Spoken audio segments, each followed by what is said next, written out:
முருங்கைக்கீரை சட்னி எப்படி பண்ணுறதுன்னு பார்க்கலாம் வாங்க. ரொம்ப ஹெல்த்தி சட்னிங்க இது. நீங்களும் ட்ரை பண்ணதுக்கு என்னென்ன தேவையான பொருட்கள் சொல்கிறேங்க. தேங்காய், சின்ன வெங்காயம், பாதி தக்காளிங்க, 2 பச்சை மிளகாய், பூண்டு, ஒரு துண்டு இஞ்சி, கடலைப்பருப்புங்க, காஞ்ச மிளகாய், புளி, கொத்தமல்லி, உப்பு, கீரைங்க, எண்ணெய். இவ்வளோ தாங்க இதுக்கு தேவையான பொருட்கள்.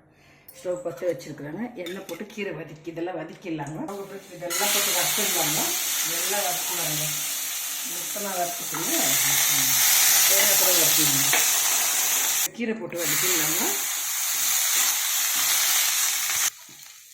கீரை வதங்கிடுச்சுங்க. இப்போ சட்னி அரைச்சிக்கலாம். கிரைண்ட் பண்ணிவிட்டு ஆன் பண்ணிக்கலாங்க. சட்னி ரெடி ஆகிடுச்சு ஃப்ரெண்ட்ஸ். முருங்கைக்கீரை சட்னி பாருங்கள்.